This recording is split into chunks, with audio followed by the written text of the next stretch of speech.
It's a quick one with Ed Parnell. Jack and Jill went up the hill and came back with the paper review.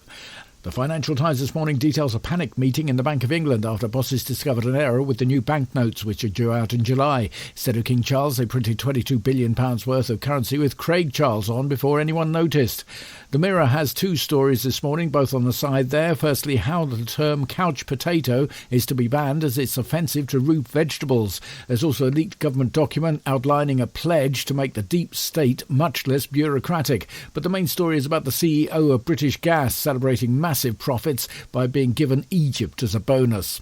The Eye details a rise in hospital admissions of injuries sustained whilst peering into toasters, how smartphones are now calling people 30 seconds before you knew you needed to call them, and how smearing yourself in honey and laying on top of an anthill may be a tradition which best assigned to history.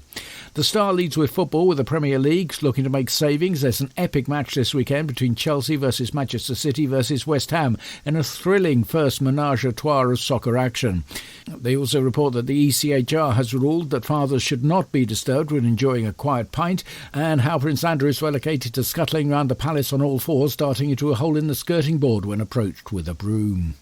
In The Guardian, that's trying a new approach and to stand out from other newspapers on the shelf, and is actually in the shape of an isosceles triangle, making it very hard to read. There's a story there about Keith Leth's signs being politically biased, but the main headline focuses on why old men have such an inordinate number of cardigans. They've also spent a great deal of time conjecturing in the last 24 hours on which fool Mr T would most recently pity.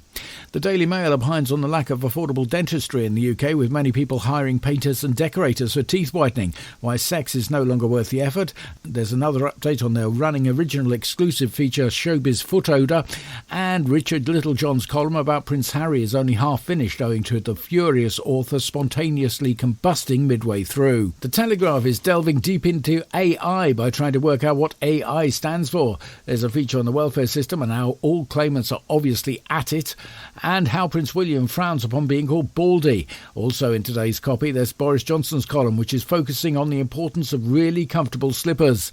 Perhaps if Putin had had snug bedroom footwear, Ukraine would never have happened, says the former PM. Finally, the Daily Express has how the evil EU is just 28 miles away and we need a big stick to be able to push them away a bit further. But the main story is about how they suspect the Antichrist came over on a small boat. Those are your papers. Savour them while you can.